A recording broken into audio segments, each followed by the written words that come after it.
flesh and made his dwelling among us. Alleluia, alleluia, alleluia,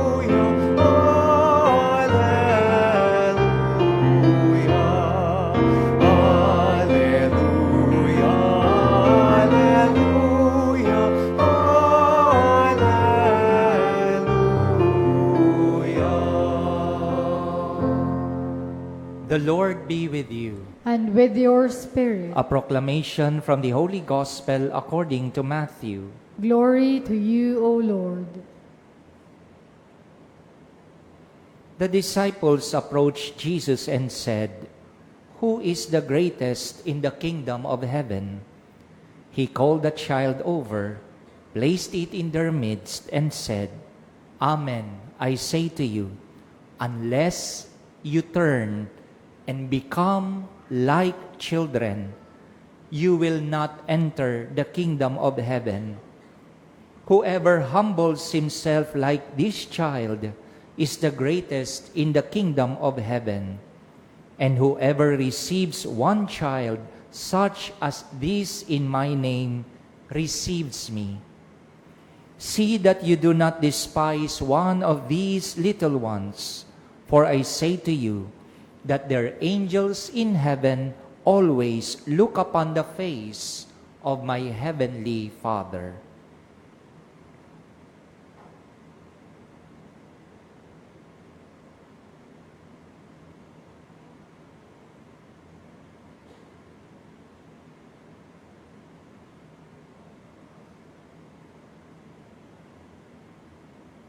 Sisters and brothers, the Gospel of the Lord. Praise to you, Lord Jesus Christ. Good afternoon, sisters and brothers. Viva Pit Señor! Ala lang. Siguro akala nyo kasi wala tayo nun sa lugar, we cannot be able to express our joy in shouting, Viva Pit Señor! No? It's a feast particular sa atin sa Pilipinas, no? Parang Nazareno. Ito, ang Santo Niño, kapistahan ng Santo Niño, ay debosyon, pananampalataya na pinagkatiwala sa atin ng Diyos. No? Kung siguro pagka mag-survey tayo, siguro kakaunti, o baka nga halos lahat kayo na naririto, no? Mayroong imahe ng Santo Niño. No? Apart from, of course, krus. Dapat meron kayo sa altar ninyo niyan. Ang krus na may katawan ni Kristo. So, krisipiho. Siyempre, imahe ni Mama Mary. No? Yan ang mga beloved images na inilalagay natin sa altar. At kasama nun, siyempre, ang imahe ng Santo Niño. Hindi mawawala sa bahay yan. Yung Santo Niño. To the point nga na ina-appropriate pa natin yung itsura ng Santo Niño, di ba? Ako nung nasa San Lazaro po ako, may mga doktor doon. Pag nagpapablish Santo Niño nila, dahil doktor sila, yung Santo Niño nila nakabihis doktor din. Meron isa bumbero, yung kanya Santo Niño nakabihis bumbero. Meron isa pulis, pulis din yung Santo Niño, no? Tapos meron isa palaboy. Meron pala nun, Santo Niñong palaboy. Bakit baka ako? Siguro mahilig to sa gala. Palaboy. At kung ano-ano pa. No? Pero kung wawariin po natin, the original image of the Santo Niño is that someone who has a scepter, a crown, someone who holds in his hand the world. No? Yung globo, merong ganon. That's the original image. Masama ba yung inappropriate natin? To the point na it becomes wrong if na tayo yung nasusunod, hindi yung loob ng Diyos. Na para baga ina-appropriate natin na yung sa atin sa Lord, makisama ka sa amin. Lord, sundin mo yung aking pagiging doktor, pagiging pulis, yung aking katayuan sa buhay. Ngayon, imini-mirror ko sa iyo. Dapat ganito ka, ha? No, hindi. It's the other way around. The virtues of the Holy Child, of the Santo Niño, that's what we ought to embrace. That's what we ought to emulate.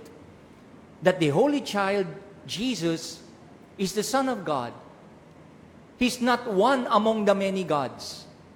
Bakit ko nasabi ho yun? Meron ho akong experience na nagpa-bless sa akin, no? Ng tindahan. Noong pagkatapos ko bigla ko nakita doon sa altar niya, andun ang Santo Niño. Wow, may Santo Niño siya. Tapos katabi na may krusipiho. Wow, galing. Ang problema, katabi noon, may Buddha. Ang hindi bang ganon? Tapos, doon sa bandang kanan nung, ito yung Santo Niño, ito yung krus, andito si Buddha. Andi dito sa kanan na to, may palaka. Alam nyo ba, natapos na noon? Hindi. Sa baba noon, daw ganon, may layer yung altar, no? Sa baba noon, may pusang kumakaway. Sabi ko doon sa may-ari ng tindahan, we will not proceed po sa blessing unless alisin niyo yun.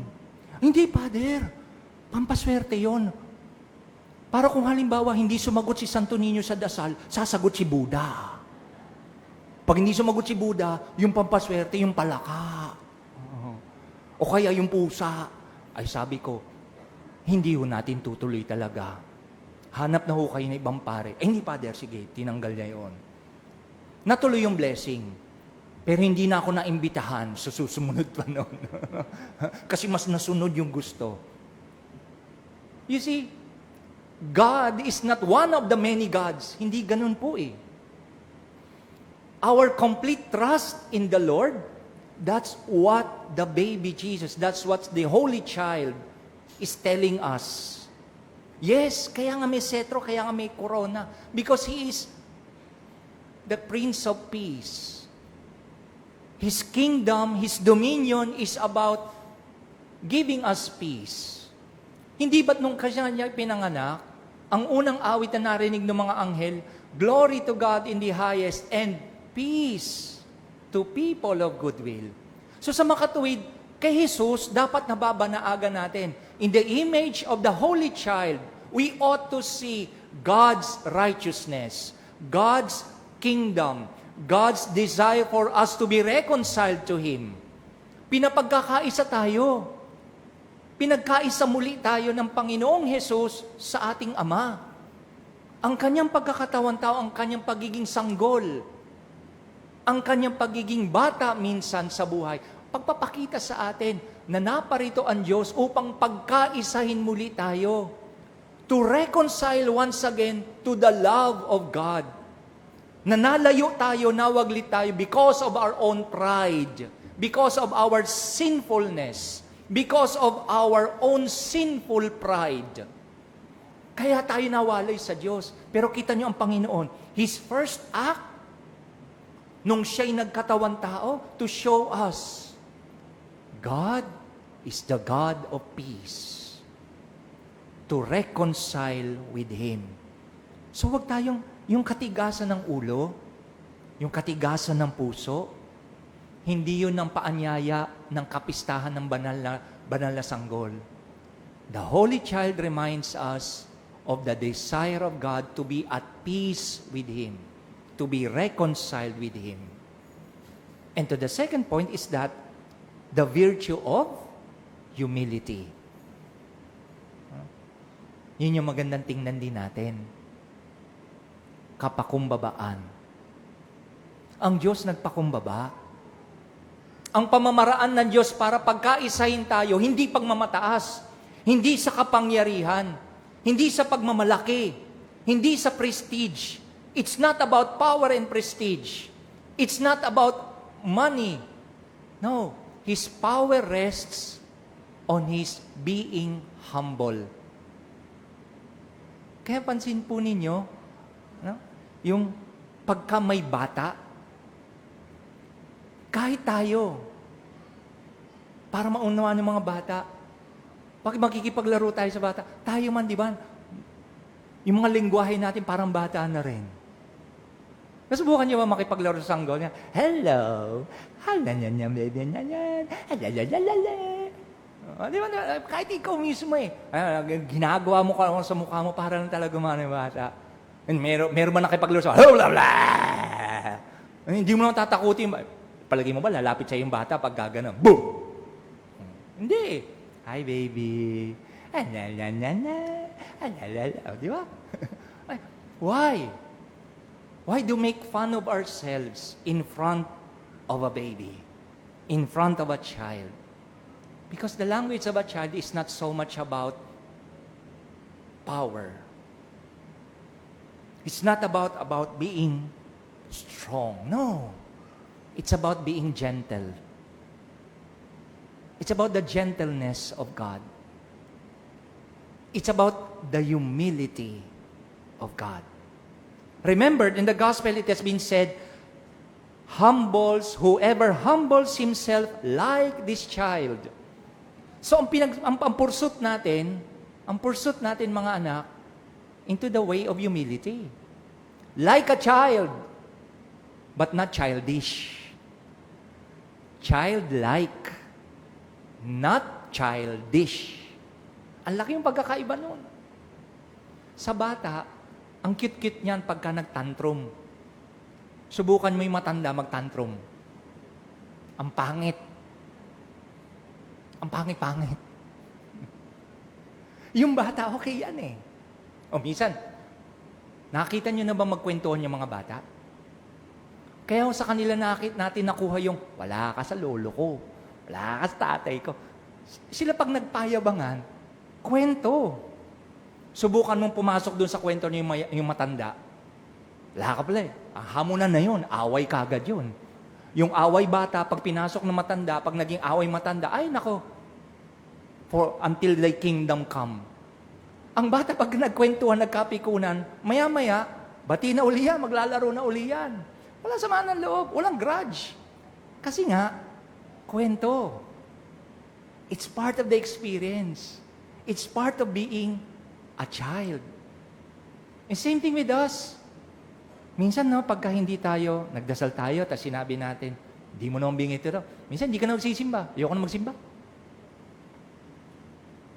Hindi na ako maniniwala sa Panginoon. Wala na. Ayoko na. We easily give up. Or, worse, we let our pride set in. Hindi na natin nakuha talaga na magpakumbaba sa Diyos. Mga anak, kaya nga sa mundo natin, siguro ito yung kailangan. What we try to pursue in life, it's about living in peace with God. And secondly, knowing how to humble ourselves. Find peace in the Lord. Humble yourself before God. Itong dalawang bagay na ito, mga anak, ito yung pinapaunawa sa atin ng kapisang ito ng Santo Niño. Oo, sumisigaw tayo, Viva Pit Señor. Ibig sabihin nun, ipinapaunawa, isinusuko natin sa Kanya, sana ikaw, Señor Santo Niño, ang manguna sa amin. Sana yung virtues mo, yung values mo, yun ang maging virtues and values ko. Viva Pit Señor, yun ang sinisigaw natin sapagkat alam natin, our heart's desire is to find peace with the Lord. And we can only have that peace with the Lord if we know how to live in humility. Viva Pit Señor!